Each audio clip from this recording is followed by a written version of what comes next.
Hello friends, welcome to my channel Sanju station. আমি সঞ্জিত। তো কেমন আছেন সবাই? তো ফ্রেন্ডস, আজকে বাংলা সিনেমার দুটি বিগ আপডেট নিয়ে এসেছি। তো বুঝতেই পারছেন ভিডিওটা খুবই খুবই খুবই ইন্টারেস্টিং হতে চলেছে। দারুণ ইম্পর্ট্যান্ট একটি ভিডিওটা আপনাকে সম্পূর্ণ দেখতে হবে। তো চলুন ভিডিও শুরু করা যাক।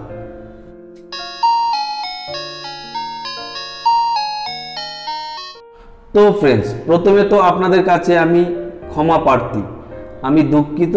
আমি এই কদিন আপনাদেরকে রেগুলার ভিডিও দিতে পারিনি। তার একটি রিজন আছে, সেরকম হাইফাই কোনো রিজন না, বাট সেটা হলো আমার শরীর অসুস্থ ছিল, মানে জ্বর ছিল শরীরে। ইচ্ছে করলে ভিডিও করতে পারতাম, বাট মুড হয়ে ওঠেনি যে ভিডিও করব। প্রচুর জ্বর ছিল শরীরে। তো যাই হোক, এখন মোটামুটি সুস্থ। সো আমি কালকে কমিউনিটি পোস্ট করেছি যে আমি আবারও রেগুলার ভিডিও করতে চলেছি। আই থিঙ্ক 2-3 দিন ভালো করে ভিডিও দিতে পারিনি। সো যাই হোক, তো চলুন আজকের মেন টপিকে যাওয়া যাক। তো ফ্রেন্ডস, কোনো রকম সময় ওয়েস্ট না করে ডাইরেক্ট আপডেটে চলে যাব। আজকের প্রথম আপডেটটি হলো 2021 সালে বাংলার বিগেস্ট ব্লকবাস্টার সিনেমা গোলন্দাজ এবার টিভিতে রিলিজ করা হচ্ছে। ইয়েস, এই 25শে ডিসেম্বর ঠিক রাত 8টায় আপনি দেখতে পারবেন জলসা মুভিজে। তো এই সিনেমাটা যারা যারা এখনও ওটিটি প্ল্যাটফর্মে দেখেননি বা থিয়েটারে দেখেননি, তাদের জন্য এটি একটি গুড নিউজ। তো চলুন এবার আমরা চলে যাব 2022-এর সবচেয়ে বড় এখন অবধি আলোচিত এবং বিগেস্ট আপডেটটি হলো বিধানচন্দ্র রায়ের বায়োপিক আসছে এবং এসবিএফ সেটিতে প্রডিউস করছে। তাহলে সিনেমায় হিরো কে, এই নিয়ে চলছে দ্বন্দ্ব। কেউ বলছে জিৎ, কেউ বলছে দেব, কেউ বলছে প্রসেনজিৎ। আমি আপনাদেরকে আগে তার বায়োপিকের অল্প স্টোরি বলবো এবং তারপর আমি যুক্তি দিয়ে বলবো এই সিনেমার জন্য হিরো হিসেবে কে উপযুক্ত। তো ফ্রেন্ডস, বিধানচন্দ্র রায় তিনি একদিকে বিখ্যাত চিকিৎসক ছিলেন, অন্যদিকে স্বদেশী আন্দোলনেও তিনি যুক্ত ছিলেন। আর সব থেকে বড় কথা, ওনাকে পশ্চিমবঙ্গের সেরা অন্যতম মুখ্যমন্ত্রী বলা হয়। তবে ওনার জীবনে একটি ইন্টারেস্টিং লাভ স্টোরির পর্ব রয়েছে, যেই স্টোরিটি এই সিনেমাটিকে হিট করার আরো বেশি সহায়তা করবে। কল্যাণী সরকার নামে একটি মেয়ের প্রেমে পড়েছিলেন তিনি।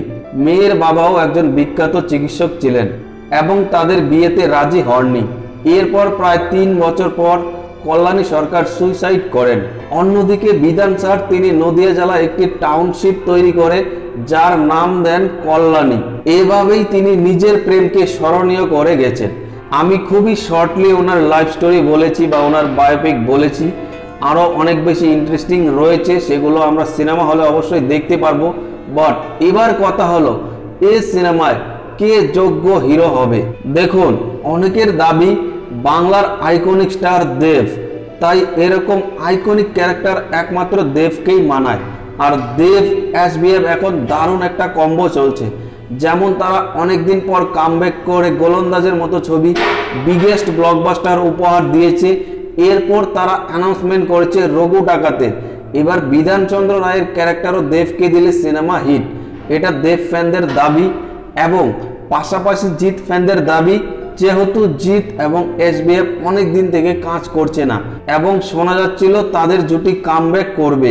সো জিৎকে এই সিনেমায় অফার করলে অনেক ভালো হয় এবং জিৎ যেহেতু এরকম আইকনিক সিনেমা খুবই কম করেছে, সো তার অ্যাক্টিং স্কেল কতটা সেটা দর্শক অবশ্যই দেখতে চায়। আর জিৎকে এই সিনেমায় কাস্ট করলে সিনেমা চোখ বন্ধ করে সুপারহিট হয়ে যাবে, এটা জিৎ ফ্যানদের দাবি। এবার বাংলার আরও একজন আইকনিক স্টার প্রসেনজিৎ চ্যাটার্জি, তার ফ্যানদের দাবি প্রসেনজিৎ চ্যাটার্জির মতো আইকনিক ক্যারেক্টার এখনো পর্যন্ত না বাংলায় না অন্য কোনো ইন্ডাস্ট্রিতে কোনো স্টারই করতে পারেনি। তাহলে বিধানচন্দ্র রায়ের ক্যারেক্টার শুধুমাত্র প্রসেনজিৎকেই মানাবে, আর কোনো হিরোকে নয়। তো ফ্রেন্ডস, এই ছিল ফ্যানদের মতামত। সো দেবজিৎ প্রসেনজিৎ তিনজনের মধ্যে যে কেউ এই সিনেমার এই ক্যারেক্টারকে ভালোভাবে করতে পারবে, এটা আমি গ্যারেন্টি দিয়ে বলতে পারি। কারণ বাংলায় এখন তিনজনই আইকনিক স্টার বা সুপারস্টার, মেগাস্টার। তো যাই হোক, এই ছিল আজকের আপডেট এবং আপনারা কমেন্টে জানাবেন আপনাদের কাকে মনে হয় এই চরিত্রটির সঙ্গে বেশি মানাবে।